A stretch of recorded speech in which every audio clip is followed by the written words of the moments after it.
Well, welcome back to another episode of the Cruise Conversations podcast. I'm Michael. And I'm Frank. And today's episode is episode number 87, and we're sitting down with Jason and Terry to talk about their recent Margaritaville at Sea Islander sailing. Let's jump into it.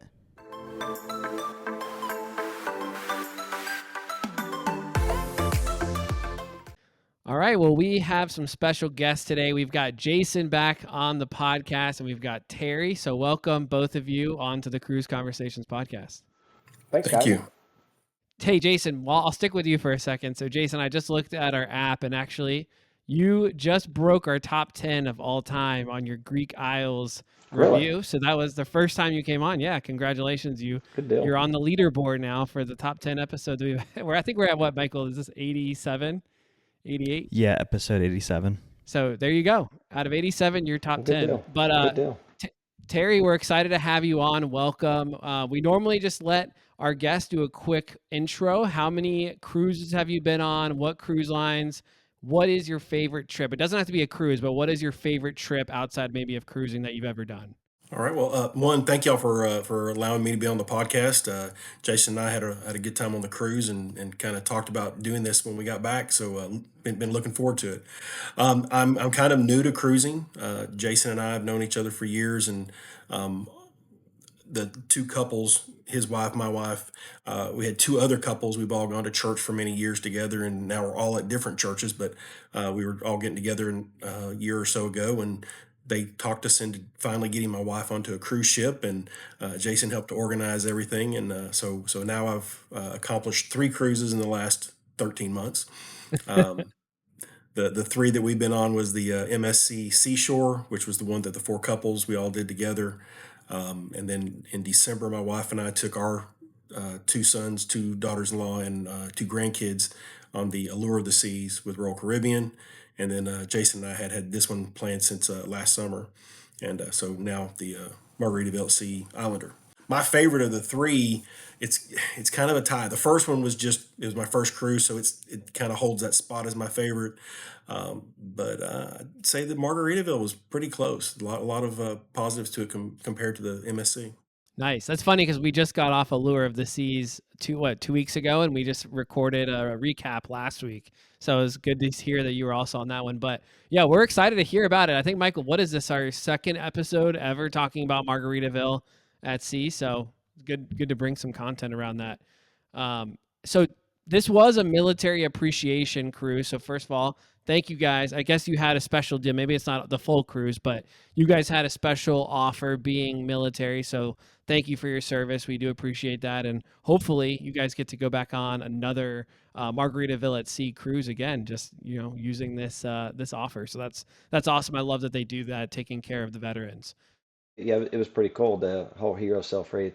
I think Terry mentioned a minute ago before we got started that you can do it once a year. I've not looked that up myself. I'll take his word for it. He's reasonably trustworthy. But yeah, it was the only thing we had to pay for as far as the cruise itself was the port taxes and fees. So I want to say well, yeah, any of that extra stuff. So basically the cabin price, the whatever that would be was the free part. Of course, you had to if you went cheap and you didn't do anything outside of no beverage packages and no dining packages and none of that stuff, you wouldn't have to pay anything other than the gratuities once you got on board. But yeah, it's a pretty awesome deal for a 4-day cruise. We could have gotten, I think we could have reserved a balcony room under it for nothing. Also, I don't maybe it cost. I think the balcony room cost a little bit more, if I recall. But the inside cabin, which is what we stayed in, was free. So that's why we chose it. Plus, we both wanted to try an inside cabin, so it kind of worked out. Let's jump into embarkation. So y'all are from Georgia. The sailing was out of Tampa. Let's talk about your trip down to Tampa, whether you got in the night before, and what you ended up doing before your cruise. Yeah, we flew. We decided that since it's just the 2 of us, Terry's wife gets motion sickness, so she's not tried a lot of stuff, which is why he said earlier we talked them kind of into this. We really guilted her into it. It's what we did, and that was the first MSC one. Was a 3-day one back last January. So I don't think she's ever flown, has she, Terry? Yet. Not to this point, but we are 16 days away. I have her scheduled to be on her very first flight, February 28th. After doing the second cruise and going on the Allure of the Seas, we were driving back from Miami, and she just looked at me. She said, I guess I need to fly now that we've done two cruises. So, That's awesome. A drive from Chattanooga to Miami will pretty much tell you need to fly. So, flying from Chattanooga, you don't go anywhere unless you go through Atlanta or Charlotte, depending on if you're on Delta or American. Yeah, I guess you can do Dallas if you're going out west. But so we had a connector out of Chattanooga, Atlanta to Tampa, the same thing back. We even went cheap on that. We didn't reserve our seats or anything. So we ended up next to each other, I think, on two of the flights. And then the other two flights, we were separated. So same aisle on one of them. So, but we don't either one really like to talk to people on the plane, including each other. So it worked out well. There you go. So, but yeah, that's how we did. We flew down, and we went down the day before. We left. I think it caught our flight was out of Chattanooga at about noon, give or take. We got down there somewhere around, what was it 5? I think thereabouts. yeah, had a little layover in Atlanta. Not too bad. How was it getting on board in the port of Tampa? That was as smooth as I think I have ever experienced anything. We Absolutely. The hotel we stayed in had a shuttle that was free. We were, I don't know, a mile. We probably could have walked it, but it was It like was 40 like degrees. 3 blocks. Yeah. So if we hadn't had suitcases, we could have walked it. But the shuttle took us over there. They dropped us off right to the baggage porter, and they took our bags and pointed that way. And I don't think we stopped walking till we got to the line. We stood for maybe a minute before the next person opened up and processed all the stuff there, and on to the boat we went. It was 10 minutes max. Super smooth, much smoother than I was expecting. I'd watched a bunch of YouTube video reviews on the Islander cruises, and um, every one of them showed people standing in line, not real long, but 15, 20, 30 minutes in line to get in. And we literally just walked straight through. From the time we got off of the shuttle, we were probably on the boat within less than 15 minutes. Wow, that's awesome. Yeah, it was pretty smooth, and we did our tip. I did my typical, which I think Terry's adopted some of this too. I went up to the top, and worked our way from fore to aft, and worked our way from the top to the bottom. So You got them trained, don't you?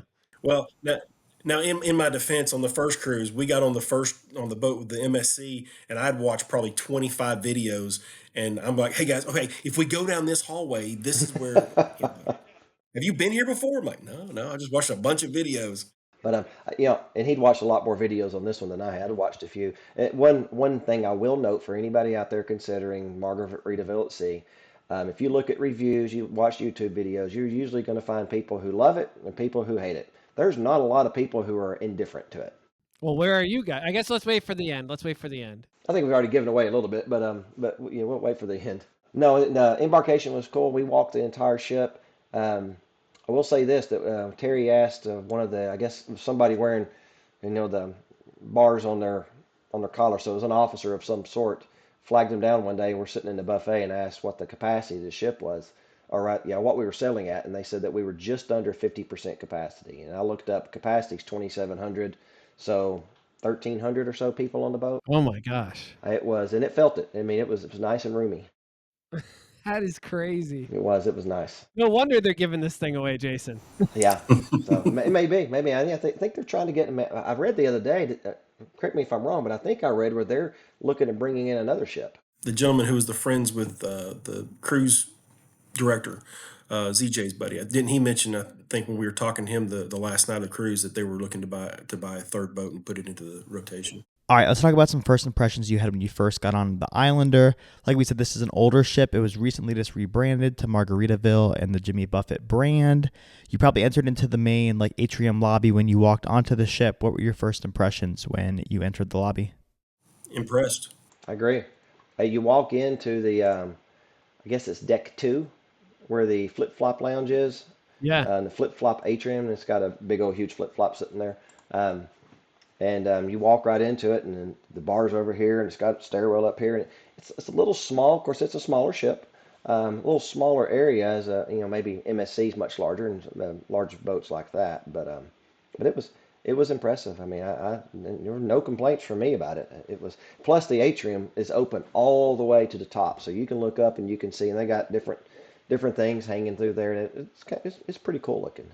I took a picture looking up from some point, but I don't know if you can really tell what it is, but it was kind of neat. How was the muster process with, obviously doing the muster station? Do they do kind of like the new situation where you do it all on the app and just check in and scan it, or do you have to do the old fashioned way? This now, I'm glad Terry got to experience this. This was Oh old. This gosh. was old school. Go out there. You get up on. You didn't have to put your life jackets on, but you did Okay. have to go out on the deck. You had to go to your appropriate muster station. You had to line up A to B, and they kept trying to shove everybody back a little bit. Squeezing everybody in. So we were all lined up, and they had to.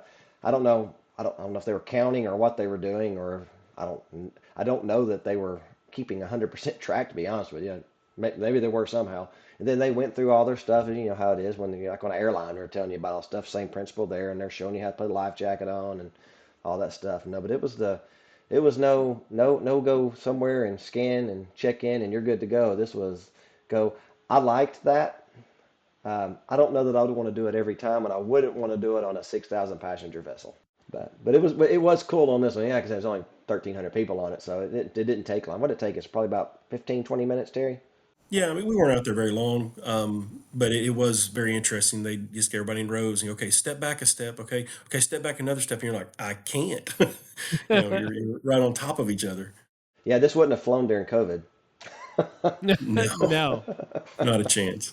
No, but it was cool. I mean, again, our first, I guess our first two were pre-COVID, on Holland America and then Rhapsody on the Royal Caribbean, and both of those were like that. So I don't know. On this side of it, I kind of miss it. I don't want to go back to it, but it was nice. It was kind of cool to experience that again. So you mentioned that you had the interior room for this one. At some point, you probably got access to your room. How did you guys feel the rooms were? I think this is something that I've read a little bit about Margaritaville at Sea. Like to Michael's point, it is kind of an older ship, so a lot of they feel it in their rooms. But did you guys feel that when you saw the room, kind of compared to the MSC ship and some of the other cruises you've been on, or did it feel pretty standard to what you've experienced on other cruises? Like, were you surprised at all when you saw the room? I'm not sure about Jason, but my first impression was a little bit of nervousness because they still had the beds together. Yeah, Um, so we caught our steward and he You're got like, that taken care please, right now, please. yeah. I told him his name was Lewis. I said, Lewis. I said, we need the bed separated. He says, I am not sleeping next to him. of. Yeah, the CPAP machine in the room was enough. It didn't have to be right next to him, I'm Right, sure. right.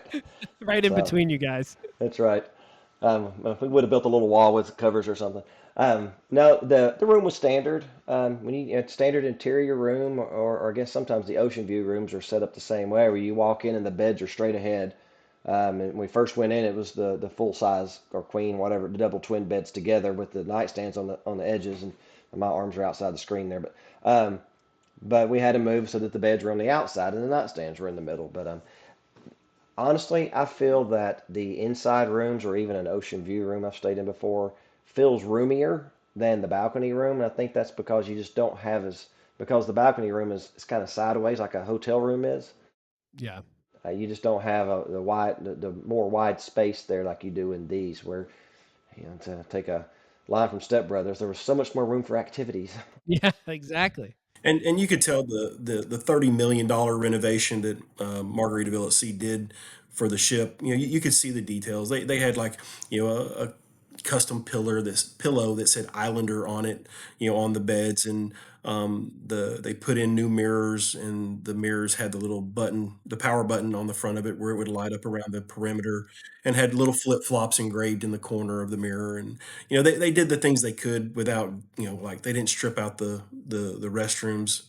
It still had like an old baby blue sink, but very functional, very clean. So The shower had a curtain, but the showers I think I prefer the curtain, to be honest with you, because it gives you at least the perception, at least when your elbow hits it, it's not going to hurt. So I do think the MSC Seashore, MSC, I think, has some of the smallest showers. I don't know if they're really that small, but they feel much tighter than this did. the extra seat that they have built into those rooms, from what I understand, I've never stayed in an inside cabin prior to this one, but from what I understand, most of them you basically sit on the bed or you're standing. And they, Okay. they did have, when you walked into the room, in our room to the left, there was like a little, not a bench, but a little seat built into the table there. where you had a place to sit down and put your shoes on or whatever. How was the storage? I mean, we were just talking about Allure. We had 3 guys in a balcony for 4 nights, and we had so many hangers, so much storage. Did you guys feel like you had plenty of storage in there for the 2 of you? Yeah, I mean, well, for the two of us, absolutely. I think if we'd been in a room with one of our wives, maybe we wouldn't have had as much storage. But it had the 3 wall locker looking things, and we each hung our stuff up in the 2 end ones. But the first one has the safe and stuff. I will say this: there's not quite as much shelf space as MSC and Celebrity, for example, being the 2 most recent that I've done had. So. Um, I take my clothes out and I put them on a shelf as far as like my shorts, underwear, and socks and that type of thing. And I hang up my shirts and pants. But I don't carry a lot of pants and shirts that need to be hung up. Just dinner attire, and that's really the only thing that I take to hang up. And so a little more shelf space. I mean, basically what you ended up with was this really tall wall locker thing that you can hang your stuff up, and then the bottom of it is, I guess, for shoes or whatever, because it seems a little wasted space. There might have been a lower hanger in there too.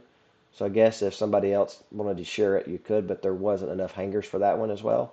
So it could use a little more storage space for shelving, I guess, would be my recommendation. That's about the only complaint I got at all about the cabin. Cabin was clean. I know where I was going to say a minute ago. They on the lamps that are on the end tables. They're first of all they're mounted to it so that you can't knock them off. But they had USB and USB-C ports on it for charging your devices. And then there was a US and a European plug-in over underneath the makeup mirror, which is when you first walk in, it's to the right there. And of course, it had the mirror that Terry mentioned a minute ago that lit up around it. The only negative about that is that mirror, you can turn it off, but the power button still illuminates. And you could land a plane with that, I'm pretty positive. So I ended up taking the little notepad they put in there and I leaned it up over it so it blocked it. Yeah. Yeah, I mean, your room sounds great. I mean, it really sounds like they took a lot of the money during the renovation to really kind of make the rooms more modern and add some of the touches, like you said. You know, when we were on Allure the other week, it didn't have things like the USBs around the room yet. It was kind of just your standard plugs. So it's nice to see that they're still putting money into these older ships to make them more modern and up to date. So let's talk sail away now. I mean, obviously, you guys had dropped your stuff off at your room. What did you guys end up doing here? Were you still going deck by deck? Did you end up finding a sail away party on the ship? How did you spend your sail away on the Islander? I think we'd been over the whole ship at that point. We were still, scoping out the area and just, getting familiar with it. But I had on the videos I'd watched, a lot of people talked about how you during sail away, leaving out of Tampa, you wanted to be up on the top, to be when you go under the Tampa uh, breezeway bridge or whatever it is. And I've never been out of Tampa. I've only been to Tampa for one occasion prior, and it was just for one day. And I didn't realize how big that bay is. So I'm like, hey, let's get out there. So we got out there, and we're sitting out there for about 20 or 30 minutes, and it's starting to get cold. The sun's going down, and it was right there at that point where the weather was still chilly. And uh, I know Jason had left, come back with his hoodie because it was cold, and we're like, we're still not there. So we went back inside and warmed up a little bit, came back out. There's a spot, Land Shark is one of the areas where the middle pool is. And there's a spot called the Land Shark Lookout or something like that. There's a bar at the bottom, and then you go up to the top above it, and there's a table and some countertops. Good little place to sit, have some snacks, drink a drink, and great place to see the sail away and go under the bridge. So we went back up there, and while we were up there, we could look down where the Land Shark pool is, and there's a big huge screen TV, and they were having all kinds of little, dancing competitions, and everybody was, having a good time down there. So you got to kind of participate and watch and just enjoy the view sailing out of Tampa. It was. Other than, I mean, it was cold and it was windy. I have sailed out of Tampa one other time. That was on the Rhapsody. And we had dinner that happened to coincide that time with when we were actually going under the bridge and leaving the bay. And this time I was adamant that I was not going to do that. So we didn't have, there was no set dinner times, right, Terry? Am I remembering that correctly? No, no set So dinner yeah, times. It we was just kind of went when we wanted to. So we waited until after sail away, and then we went and did dinner after that. So, but yeah, no, going. I got a few pictures of the bridge there because it was right around just after dusk. I guess the sun had just set when we finally got to it. So it had lights and stuff on it, so it was pretty cool. That's awesome. I've actually seen ships pulling out. I've never actually been on one, but it's a cool sight to see them in that massive bay. It's like like you said, way bigger than you expect. Now, you guys were in very cold weather, like not cold weather, but relatively chilly with the wind, and you're heading to Cozumel. Hopefully, the weather was much better in Cozumel.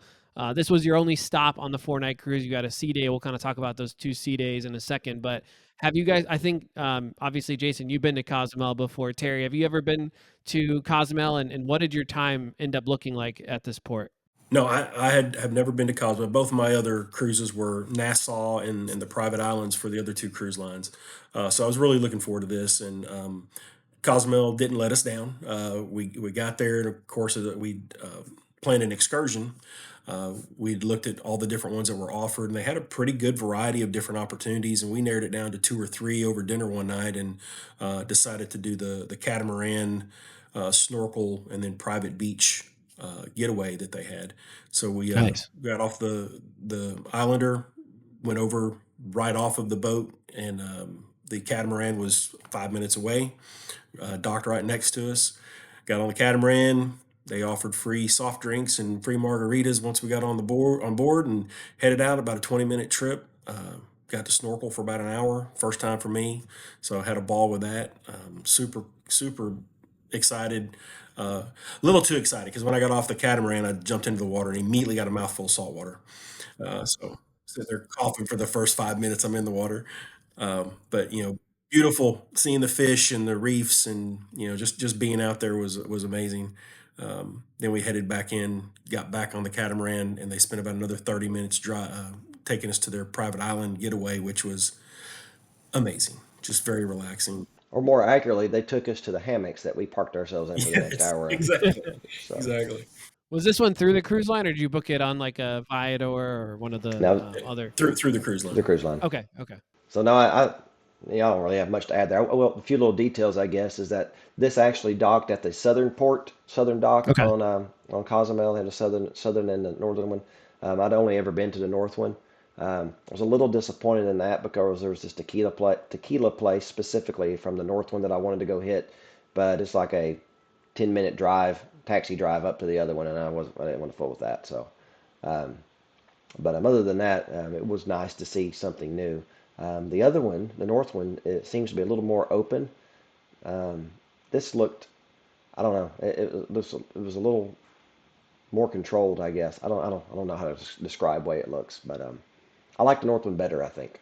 But Okay. no issues with this one at all. There was like 4 or 5 cruise ships there with a couple Carnival ships, a Royal Caribbean ship, all at the port with us.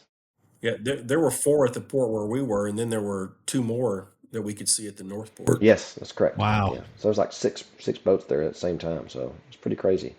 And having not been to the other port, just the South Port, they had a Margaritaville restaurant right there as you got off the boat. They had a Senor Frogs and a couple other restaurants. And as we walked by those, everybody seemed to be having a really good time inside and celebrating somebody's birthday, and all the typical tourist souvenir shops and stuff. I believe what Terry is trying to say is we heard them in there going, "Go, go, go, go, go." Yes, we did. Uh, So That's awesome. it was somebody's birthday, and they had a funnel in their mouth. So Well, that sounds like a good day in Cozumel. I mean, that was going to be my question for you, Jason, whether you made it back to your tequila spot from last cruise. yeah, I didn't make it back to it. I saw something on Facebook today from Cozumel on like a cruise Facebook group, and it was like a chocolate tequila that someone had found. So I'll try to find that. I was from one of the big, I guess, tequila manufacturers down there, but it was a cool like chocolate one. I was like, that sounds really cool to try. But well, actually, there was one of the excursions that they offered through Margaritaville, where it was a chocolate and tequila tasting. oh, okay. Yeah, we met at the veteran meetup on the first sea day. We actually met a couple, and they were supposed to do the snorkeling tour, but or excursion, but he was in a wheelchair because he got hit by a car in Tampa the day they got there in a Oh crosswalk. my. Come to find out, it was a serial hit and run guy who had been driving Wow. around Tampa running down people, and let's just say the serial hit and run guy didn't make it through it once the police got after him. We'll leave it at that. But Gosh. anyway, he had 13. This guy had 13 staples in his scalp, and he had broken his foot, so he's in a wheelchair. And I say all that to say this is that they ended up doing that chocolate and tequila tasting because they told us that. So Tampa's a wild place. We only crossed the street once. All right, well, let's jump into your sea days. Like we said at the start, you had 2 sea days on this sailing. What did your typical sea day look like? Did you go in with a plan? Were you just kind of going with the flow of it? You know, typically we ask how the crowds were during the sea days, but like you said, you were sailing at half capacity, so I'm sure they were pretty light overall. How were your sea days? Very relaxing. Slow, Yeah. relaxing. This was fantastic. We did virtually nothing.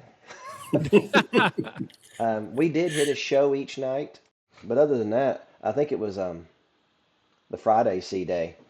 We went up to the buffet for breakfast, and we sat there, had a window seat, and we were sitting there and just chatting, whatever. And we looked at our watches, and it was time for the lunch buffet. So, That's awesome.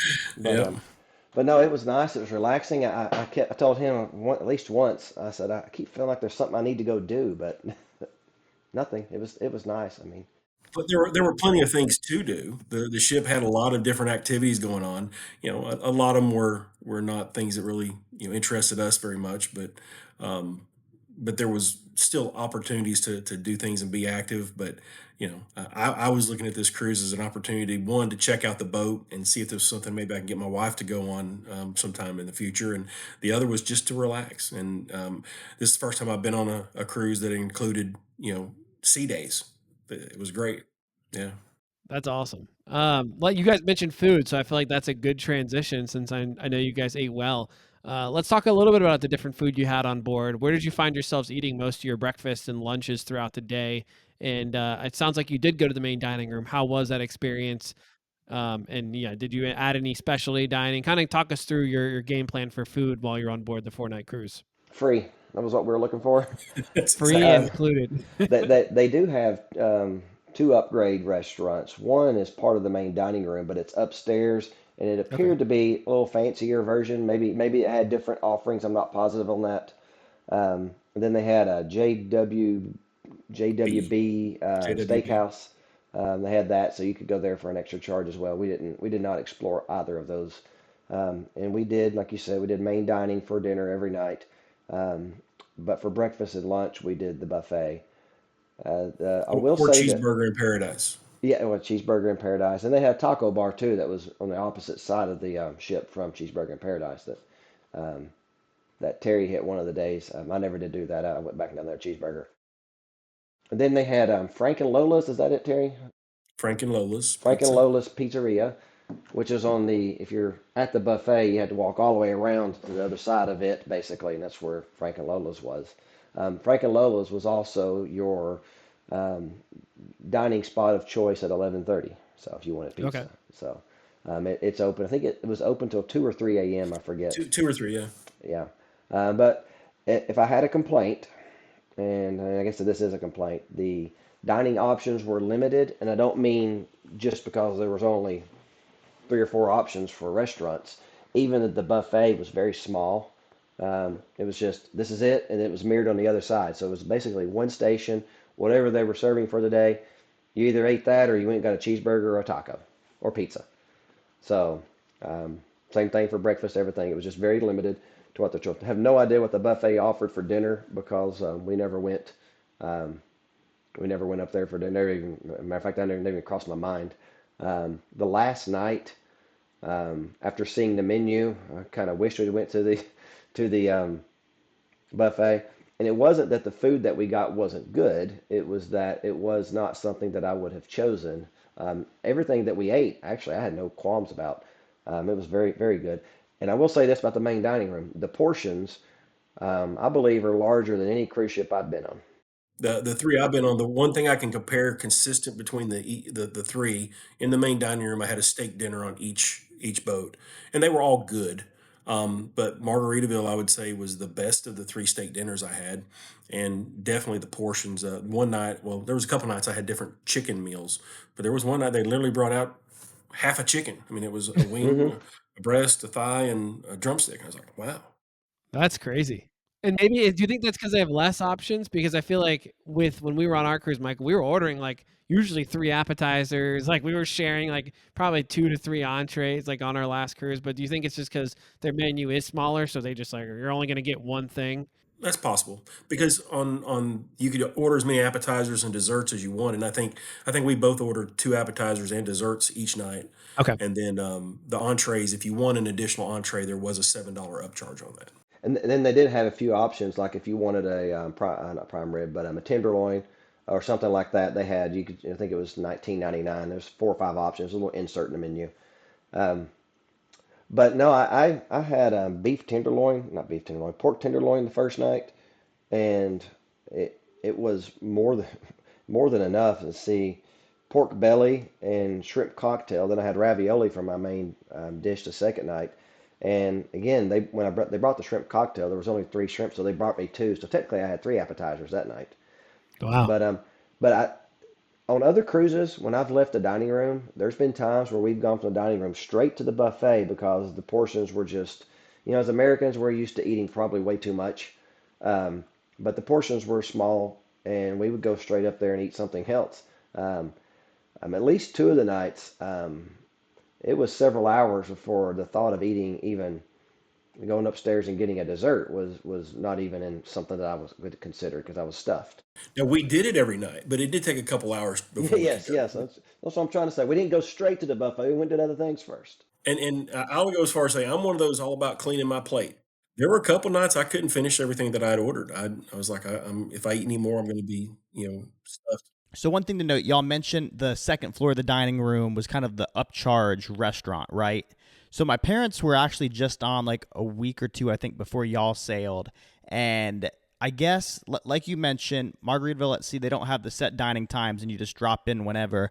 And I guess their first night on the ship, they went and the line was kind of long, and they're like, oh, like you can go upstairs and still get like the free menu, or I guess when they sat down that first night up there, they tried to kind of upsell them, like, oh, like you can pay 15, 20, however much extra it was to get those extra. And my mom and dad were like, oh, no, no, like we're good. We're just going to order this. And I guess they ended up going up there at most every night of their cruise. And after the first night, like they never really pushed it on them again. So that is just something to note. Like if there is a little bit of a wait downstairs, because they said there was like really never a wait upstairs and they were able to get right in. So just one thing to point out. Yeah, the first night when we first went up there, there was a line. I think we might have been upstairs at that point. I don't remember off the top of my head, but then we left and went and did something because we decided we didn't need to eat that bad to wait in a line. And we came back maybe 15, 20 minutes later, and the line was gone. But each night when we went in there, I mean, the dining room, if it was half full, I'll be surprised. There was, the only time, I guess the only reason there was a wait was probably because there was a mad rush to get in and it was just taking time to seat people. I don't think it was a space issue. And service was excellent. I mean, on par with the other two cruises I've done. I think there was one night they had seated us at a window seat, and we had this couple next to us we've been talking with. Waiter came over, very engaged, really good. And then apparently he got a table for 10, so we didn't really see him a lot the rest of the night. But uh, I mean, it was still, they kept our drinks full.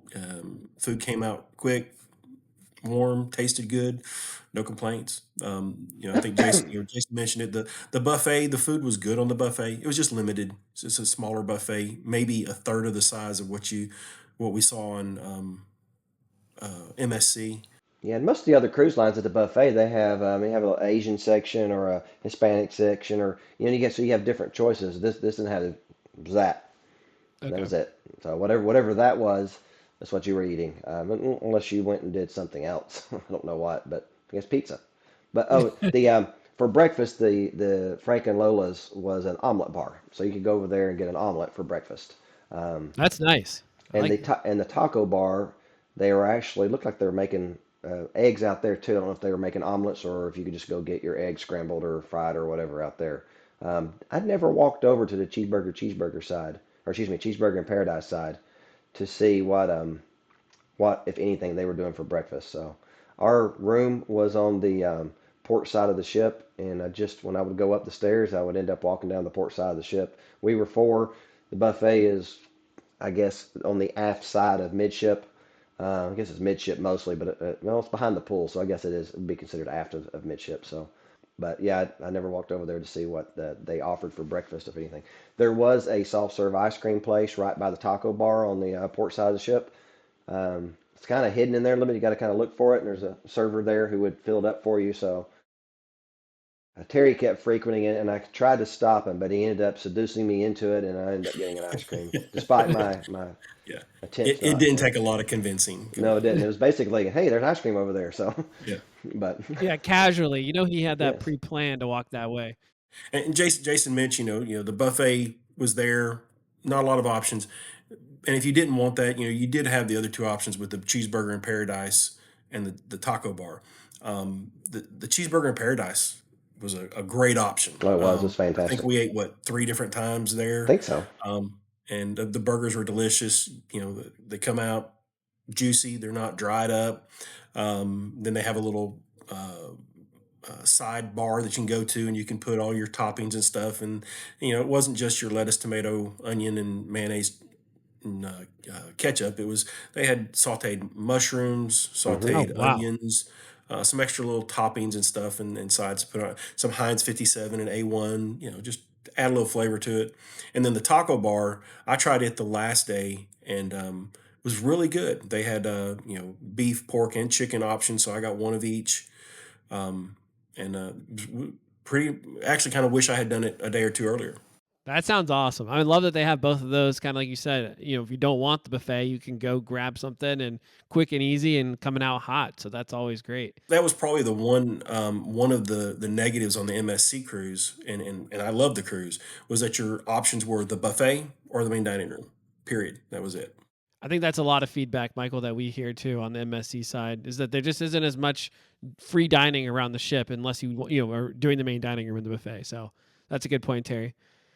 So I think you guys mentioned some drinks. Let's talk about drinks and Wi-Fi, right? So in terms of the other add-ons, did you guys end up purchasing extra like a drink package, Wi-Fi, or did you just kind of go a la carte for those items? We'd gotten together a couple weeks before the cruise and kind of talked through that and what made sense. We both did the soft drink package, and decide if we wanted anything else. We could just pay for those things a la carte. The soft drink package, it boils down to, if you have four soft drinks in one day, you've paid for it already. And I mean, I'm going to drink two or three during dinner, so I knew that Yeah. it just made sense to do that. Um, in comparison to some of the other cruise lines, that would probably be a negative against Margaritaville compared to Royal Caribbean or MSC.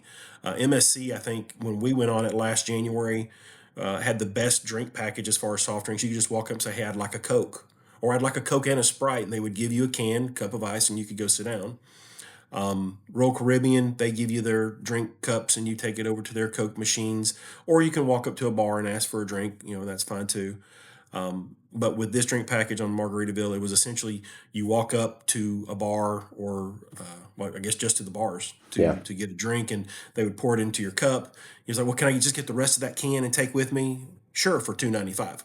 Oh wow, that's crazy. You could get all the Cokes and all the water that you wanted. It was going to be in a cup. If you wanted to buy a bottle of water or a can of Coke, you had to pay extra for it. Yeah, the water thing frustrates me because that's the same thing on Royal. Like even if you don't have the drink package and you have to do the cup of water, that's the basic option. They don't give you bottles. So it's similar to that, but MSC, I mean, we would go up there. My wife is afraid, I think, when we're on a cruise ship that we're going to run out of water. So, every time we pass by, she's, "Get a water, go get a water." So we end up with 47 waters in our refrigerator. And we're at the end of the cruise. She's like, "What are we yeah, doing with all these waters?" And I'm like, "Oh, I told you 3 days ago to stop getting them." But I digress. that's a nice thing about the drink package. It's like, yeah, just getting bottles of water. Yeah. So we would. I mean, if one thing we would, and they wouldn't have this issue on Margaritaville, but I always get them to clean out the mini bar out of our fridge before we first get there. That way we got the space for whatever we're going to do. But it would not have done any good because I wasn't buying. We did buy one water. I think the day we had our excursion, we bought a water to take with us, but that was it. Um, and I kept that bottle, kept refilling it. So I mean that's one thing. And I did price the drink package. It would have cost us $570 between the two of us because you can't just one get it; you have to both get it. So divide that in half. 200, whatever that amounts to, 285, something like that each. If you divide that by four, it breaks down to about $70 per day, a little bit more than $70 a day for the drink package, and at the price of most of the drinks that that I would be getting, which would be a bourbon, a whiskey, or a mixed drink of some sort, you would have to have 5 to 6 drinks to make that work. So if you're going to drink that many drinks, which I could have, but I think the most I had in any one day was 3. I might have had 4 the last day. Um, but one day I just think I just had 1, and that was it. So it's just I wasn't going to drink that much. But and the price did go down each day, but it didn't go down equivalently speaking. And same thing with the Wi-Fi, and I'll mention that in a minute. But I will say that the price of the drinks overall, like a la carte prices, I thought were a little more expensive than like an MSC. I went and just got a shot of bourbon. It was going to cost me $14, $15. If I did the same thing on MSC for the same brands, it was $10. Yeah, that's normal price. So it was a little more expensive on this one than I had been accustomed to. So Jason, let's talk a little bit about the Wi-Fi. You guys, Yes, yes. we hit about the drink package. Let's go into the Wi-Fi and kind of the app and kind of the overall technology experience on board Margaritaville at Sea. All right, so first of all, you made a funny joke. You said the app. They don't have one. My biggest complaint for them is that they really need to get into the 21st. No, they need to get into the 20th century. Then they can get into the 21st century when it comes to technology. No app. And even whenever we booked, there's no login on their website. You've got to click on it says cruise control in the email that they sent to you. You click on that, and then you have to type in your booking number and your name each time. So, and it's the primary person's booking number, which was me. So when Terry wanted to log in to go do some stuff, he put his passport in, all that stuff. He had to text me like, all right, I'm about to log in. What's the code? So that was a little bit of a pill. But yeah, that was easy. But there was no app or anything like that. We did log into the base Wi-Fi, just connecting to the ship. There was a few things like you could go on there and you could scan they did the daily planners. They had a little QR code in it, and you could scan that and have it all on your phone. It just opened up in an internet browser, but you had to be logged into their Wi-Fi to be able to do that. But that was all you could basically do. Any links they had on that was about it, and it was the daily planner, and you could go in there and I think buy the Wi-Fi package. It was about the only options you had. I did on the last sea day. I did buy. This was neat. You could buy the Wi-Fi for an hour for $6, or premium Wi-Fi for $8. Okay. So I did purchase it on the last day for $6 and had it for an hour, so I could go and check into our flights. And I had booked the flights on my app, so I had all that information there. So wasn't both of us having to do it. I took advantage of that and did some updates on my phone and texted my wife and things like that. But at the hour mark, bam, it was done. So it cut it off. So, but I will say the regular Wi-Fi, the standard Wi-Fi, I didn't get the premium. Standard Wi-Fi was more than adequate. When my phone automatically told me I had 42 apps to update, so I just let it update them, and it updated all of them, so wasn't no issues there. Wow. So speed-wise, I didn't run a speed test, but it updated 42 apps while I was doing everything else I was doing. So no complaints. I was able to check into the flights pretty easily. I think it was 70 something dollars for the 4-day cruise, maybe Okay. $80. I kept watching it. It was because it would go down every day. It was going down by about $9. If I had gotten it for the final day of the cruise, it would have been $27. I do know that, which is why I just said, no, I don't need that. I'm just going with the $6 for the hour. Yeah. So, but again, no concerns with the speed when you got the Wi-Fi, and it was fine. Maybe it's a little expensive, but my biggest complaint about the base Wi-Fi is that you couldn't even message. On MSC, on Celebrity, Royal, every other cruise line that I've been on, if I'm on the base Wi-Fi, the free Wi-Fi, I didn't pay for anything. I could iMessage my wife through our iPhones, or you could use Yeah. WhatsApp or something like that. Nope, none of that. So if you didn't buy the Wi-Fi, then this was a clock. That was it. That was my experience with the Wi-Fi. Not much to report there. All right, so let's jump into entertainment. I know you said each night you kind of went to a show on the ship after dinner. What type of entertainment did y'all end up finding yourselves at? Whether it was like main theater shows, music, comedy, what does entertainment look like on Margaritaville at Sea Islander?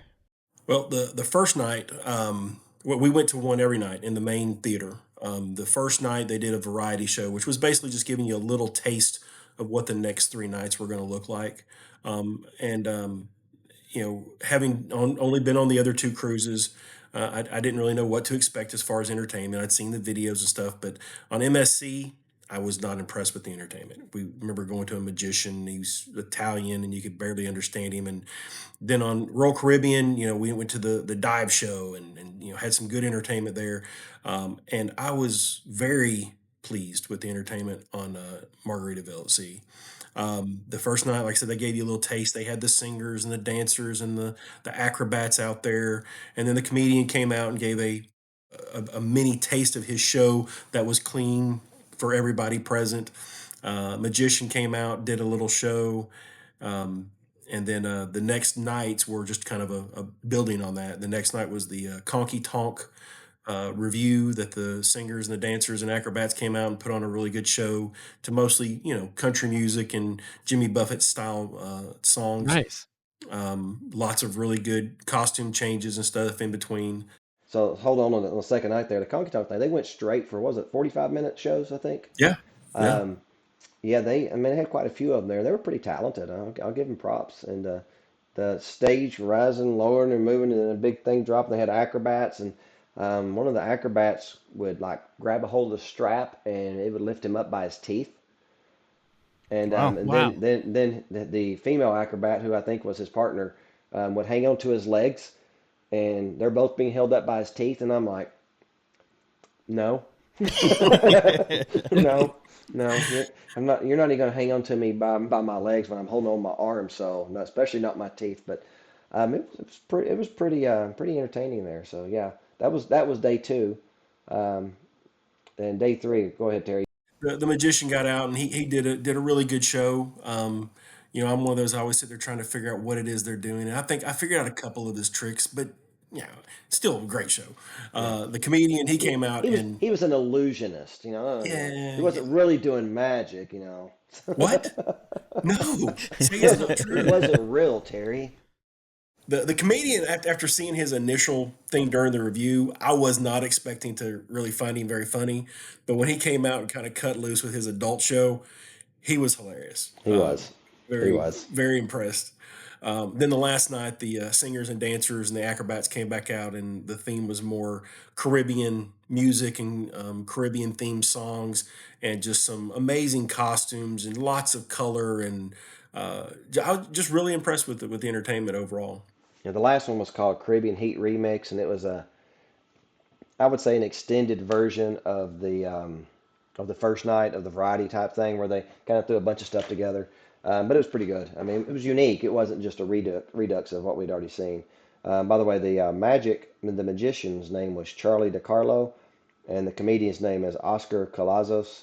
Um, and he was quite funny. If you're easily offended, I would not recommend seeing Mr. Oscar. So, and they tell you that. They tell you that at the beginning. I'll put it this way. He said he's going to be coming to Atlanta in the near future, and I'm seriously considering maybe going down there to see him. Oh, Yeah. really? Oh He yeah, was he, that he, good? he, he was funny. He was funny. Now, he's 18 plus, so again, if you're easily offended and you don't like language, then I'll say steer clear of him. But he was funny. What about music around the ship? Did you guys feel like there was like I know probably Terry like just relating on Allure, you've got music in the park, you got the pub, you've got the schooner bar music. Like, did you feel like there was some venues where they did have live music, or do you feel like that was All over. okay, Yeah. good. So we would walk around the boat, in between meals and shows, and every time we walked, we came across some entertainment. The Havana Club was just a super cool little area. That's where we met with all the veterans on the second day of the cruise, to kind of just get together and talk and get to meet ZJ, who was the cruise director, and just you walk by there and there'd be a man and woman on stage and just very relaxing music. We sat there one night and had a couple drinks, and then there was another one right around the corner where there was a piano, and they'd have a pianist come out and just play down in the main area where the flip flop lounge is. There was a stage right above the bar, and there was either a guy up there playing guitar. There was this one guy, I can't remember his name, but he had a black hat that he always wore. Just amazing guitarist. And then they had a violinist who was up on that stage quite a bit with some wonderful music. Yeah, it just everywhere you went, and in any place they didn't have live music, of course they had some Jimmy Buffett piping over the speakers. Jimmy Buffett esque. Wasn't all Yeah. Jimmy Buffett. It wasn't all Jimmy Buffett. So yeah, if you're not a huge Jimmy Buffett fan, I can't sit here and say that I'm a huge Jimmy Buffett fan. I'm not saying that I have any issues with it. It's just not. I was never one to run out and buy his CDs. Let's just go with that. Showing my age on that. But let me rephrase that. I was never one to go download his latest album. Um, but uh, but they played a lot. Sometimes it would be people doing covers of Jimmy Buffett, and then it would be some country or some pop type songs that sounded similar to Jimmy Buffett's. Okay.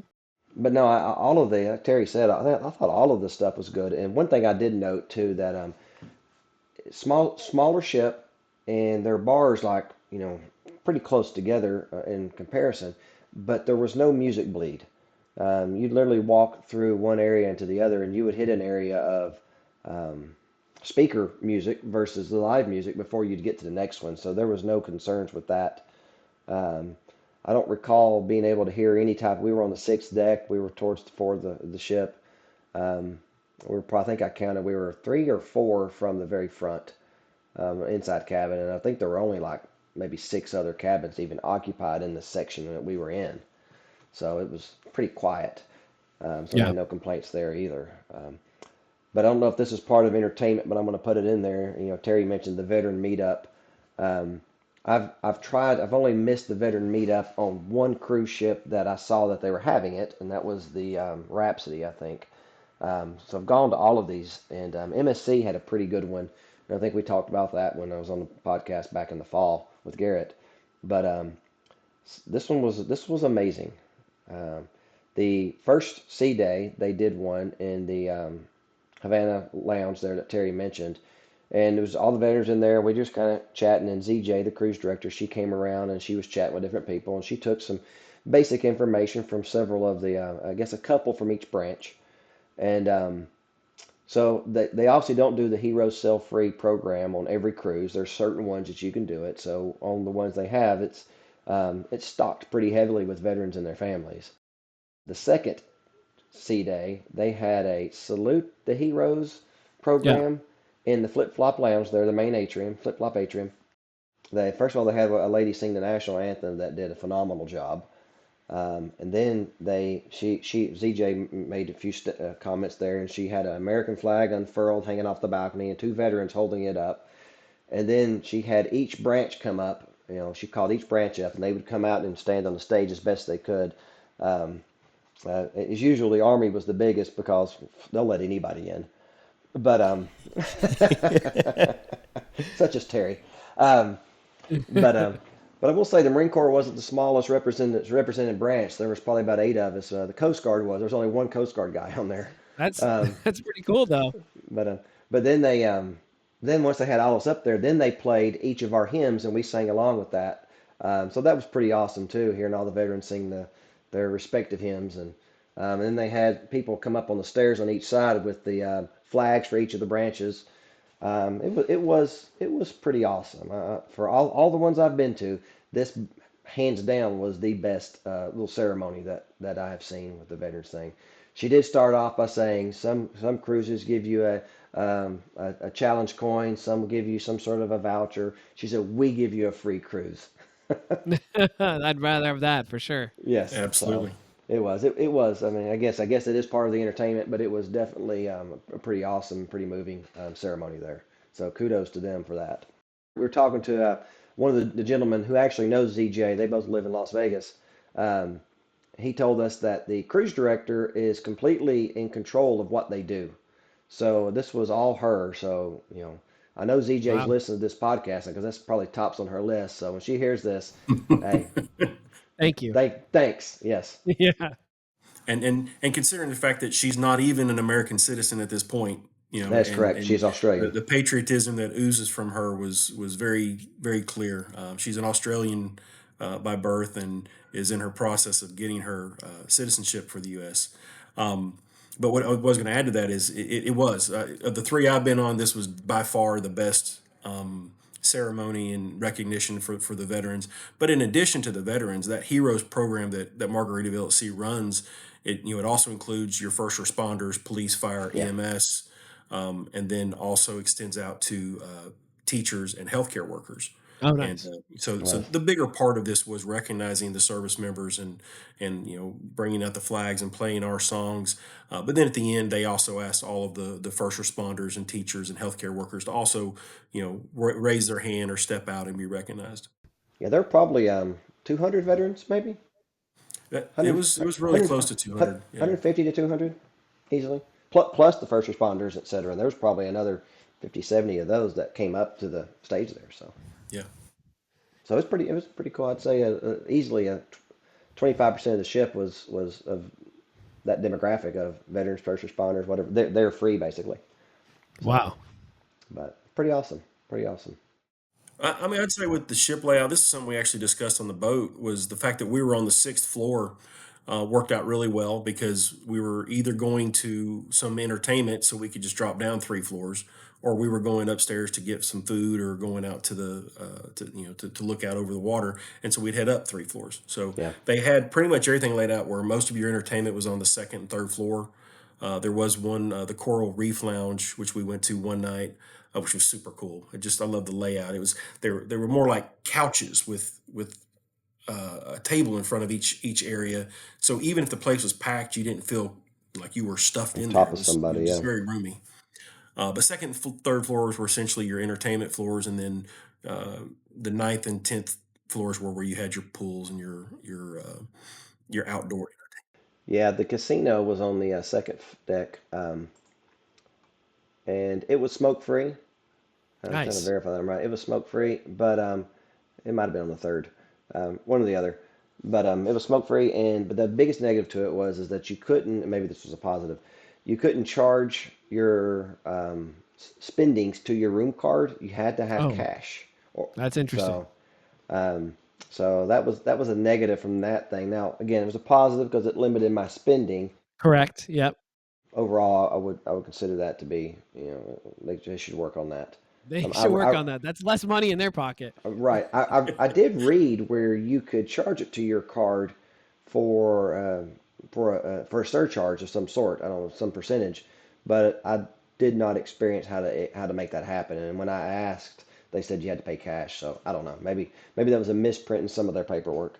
Um, the only smoking area on the entire boat that I saw at all was on the 10th deck forward. We mentioned the lookout. What was that called again? The Land Shark Lookout. Land Shark Lookout. It was directly forward of it, and where the big screen TV is. It's behind the top of it, basically. There's a bar there, and that was the only smoking area at all that I saw anywhere on the ship. So, if you're a smoker, that's probably a negative because that's just where you got to hang out all the time. But if you're a not smoker, it's great. It keeps all of them in one spot. How was the service on board? Let's switch over to service. Like, how was the quality of the crew? Your cabin steward. You already kind of talked about the dining room. Maybe the bartenders that you encountered. Maybe just people cleaning around the ship. How was it? Pretty comparable to what you've experienced on other ships, or how would you describe the crew and kind of how they looked after you, or the guest services if you interacted with them at all?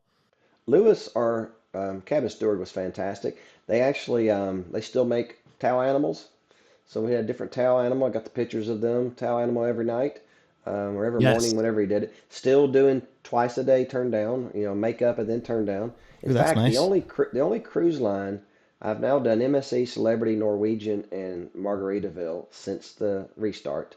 Norwegian is the only one that doesn't do that. Everybody else, that those three I just mentioned, still do morning and evening, but only Margaritaville is still doing the towel animals of those. Norwegian or Celebrity, one or the other one did a towel animal for Brittany and Garrett, but they'd also messed something up, so they did it as kind of a sorry.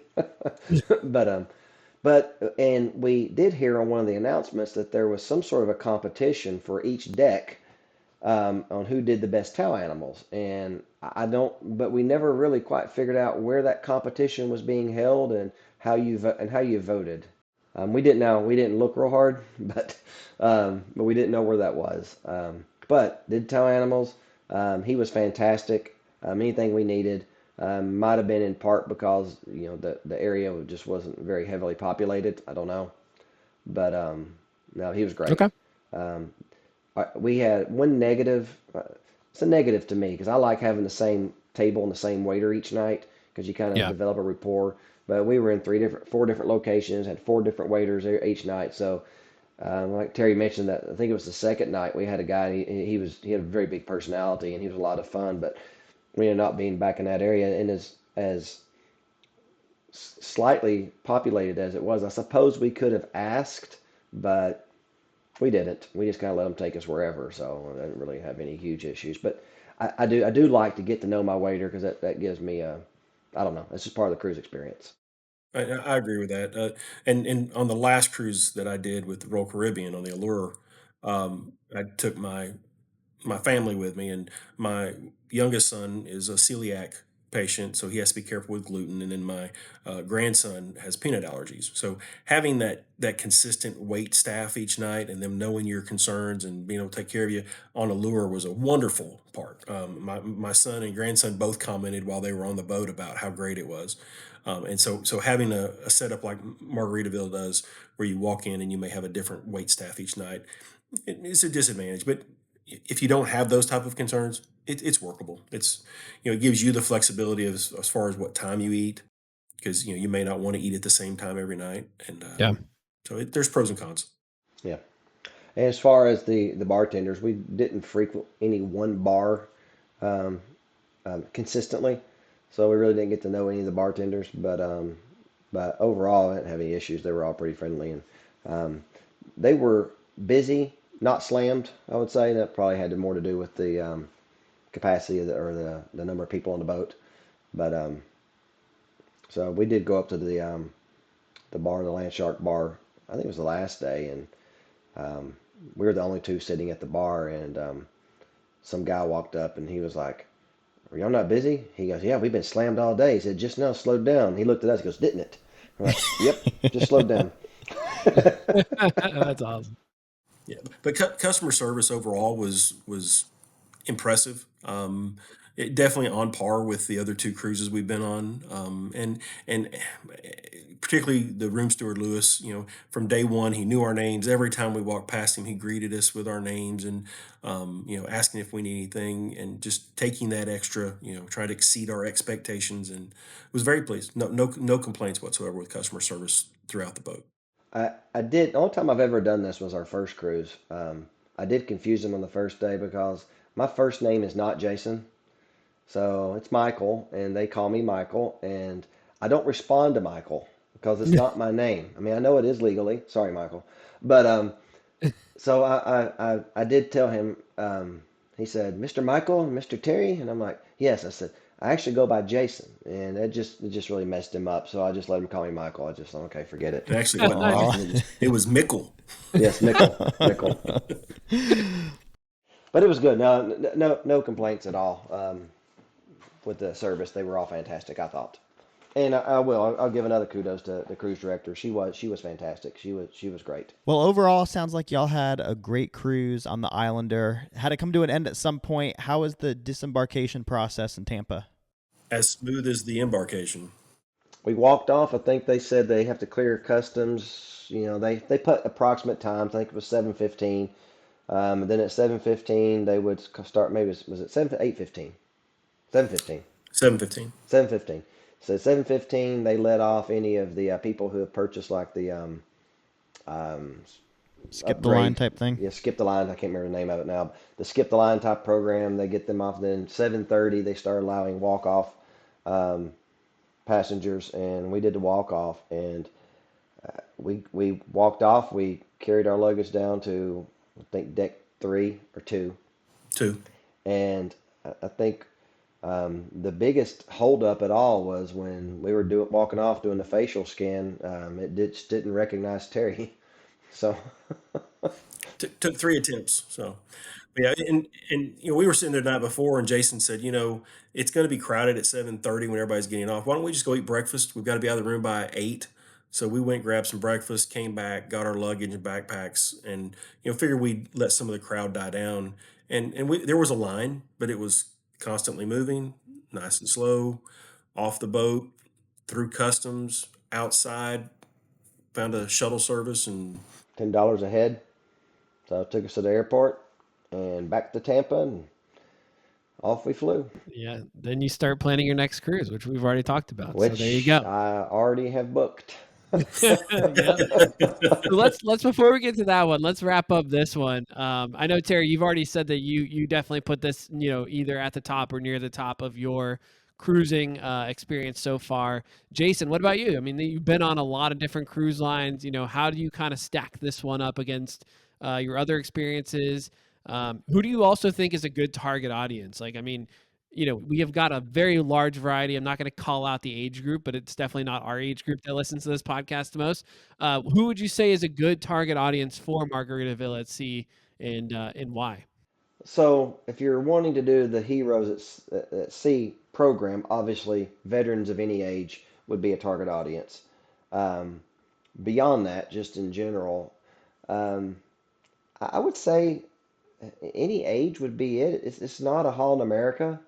Yeah. The casino's not the big draw. It's a little bit more of a party atmosphere. I've not been on a carnival ship, so I can't really vouch for that. So it's not really that type of a vibe. If you're looking for, I guess I would do it this way. If you're looking for a nice, calm, laid back cruise, and you're not, you don't have to have all the bells and whistles of a Royal Caribbean or the big ships, and you're just looking for something small, something that's going to just take you maybe hit a port or two, um, then this is for you. And it doesn't matter your age. If you're just wanting to be chill, that's the age for you. You're not picky, because I mean I'm sure there's going to be people that are going to go in there. They're going to hate the food because there's not enough options, or they're going to read the menu. And I'm probably related to some that would have that comment because got two daughters and my wife. They all three of them can be picky. Um, but so they would probably complain much more than I did. But I'm one. I'm open to trying whatever. What was that one I tried? Terry, pork belly, something or another. the pork belly. Yeah, Just doesn't sound good when you read it, but it was delicious. Um, so if you're just chill and you're not a food snob, you're not any of that type of stuff. Nothing, no concerns about the boat itself. I mean, it looked. I mean, I know it's 23. I think it was built in '01. 24 years old. It does not show its age. They did a great job on the refurbishment. But I would say that any age, and I wouldn't keep it down to one bracket. Um, but yeah, chill. That's the mindset you got to come. You come on there, plan on relaxing.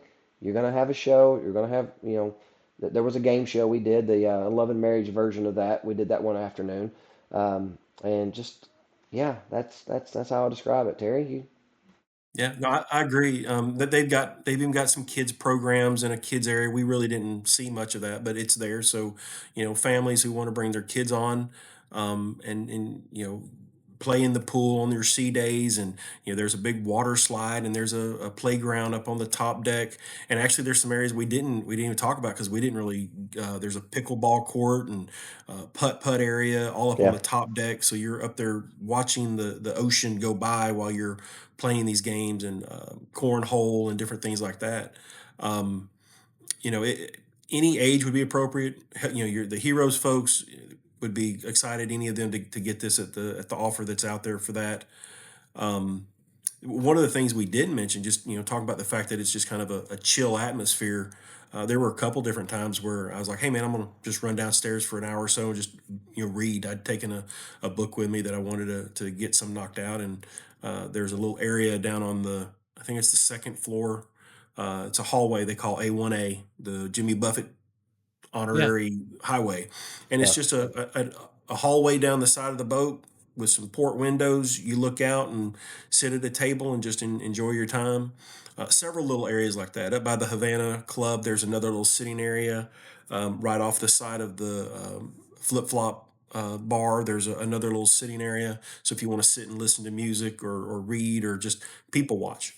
Um, Very, very relaxing type cruise. And on the other side of that, for those who are going there to want to party and drink, you got your drink package, you've got your Yeah. alcohol. And they had some some competitions, had there were about 6 or 8 women that they had come up to do a dancing competition, and it was essentially a booty shaking competition, is what it boiled down to. And so there's plenty of that on the boat too for those who are looking for that to fulfill their excitement. One of the things, it goes back to layout for a minute, and it made me think of this, is that I don't feel in the public space there was any wasted space. Even the A1A basically is a hallway that's adjacent to, I think, the upper level of the theater. Okay. It actually led, I think, to the fitness area, which is ironically the only area that we didn't actually get to because we couldn't figure out how to get into it. And we didn't put a lot of effort into it either. Yes, just we for did the not put a lot You're of like, effort that's into okay. I don't need to go there. it. But Jason, you avoided the question, so let's go back to it. How do you stack this one against your other vacations? Oh wow. I would put it. I've done what, 7? I think it's my 7th one. One, Yeah. 2, 3, 4, 5. Yeah, 7. I put it in the middle. Okay. Celebrity probably still my top, and that's probably in part because it was in Greece. Greece, Um, yeah. the MSC was pretty high up there. I would put this. Now I did the MSC ship twice, a 3-day and a 7-day, but I would put this. And your first cruise is always overly romanticized in your mind about how great it was. But this would certainly be within the top 3, I guess. The MSC, the Celebrity, Infinity, and then this one probably in some order Okay. there. And not because it's lacking. It's simply because I don't know. The other 2 were 7 days too, so more days on a boat, better. I think that makes a big difference. I think having like you said, you were in like some of the coolest ports in the world, so it's tough to Yes, compare it against yes. Cozumel, Mexico. Even though we love Cozumel. Right, but I try to think outside the box and think about the fun on the ship too, and we had Yeah. an awesome time on that boat as well. Um, Even though it was very port intensive, and that again the Celebrity Infinity, but um, and again we were there with my wife and I with our kids and their significant others, and that adds nothing against Terry, but kind of partial to my own family, as I'm sure he is. Yeah. Understood. Although it was nice, we did chill. You guys got your boys cruise. We just got our boys cruise. So Yeah, we said that we're going to have to make this more of like a tradition for us. yeah, Going forward, we need like a once a year, just guys get away on yeah. a cruise. So we've already talked about this. We're already looking for next year. But anything else, Terry, Jason, before we wrap up? I've been talking about this for 2 or 3 weeks with my friends at work, and kind of giving them, because a lot of them were like, they heard about the Heroes program, being healthcare workers and working at the hospital. They're like, hey, I want to hear a full review when you get back. So Yeah. Send this their way. But hey, Jason, we're excited about your upcoming cruise. We'll talk about Yeah. that one. We got some planning to do. But thanks again so much for the time. And we look forward to having both of you, Terry and Jason, back on the podcast again soon. So thanks. Good deal. Thanks, thanks, guys. guys. Well, we just want to say thank you again to Jason and Terry for coming on and doing a review of the Margaritaville at Sea Islander. Jason does a great job every time, and we're so glad to have him on the podcast. With that, if you are looking to book a cruise, we'd love to help you be your travel agents. You can reach out to us at 704-313-8556, and we can give you a quote. We have a link in this description of the episode. You can fill out a jot form if you know what you're looking for. We can quote that real quick and tell you how much onboard credit we can add, other perks, anything like that. We also just dropped our Icon of the Seas Day 2 and 3 vlog on YouTube. Make sure you check us out on YouTube at Cruise Conversations. Thank you so much again for listening, and we will see you back here next Wednesday.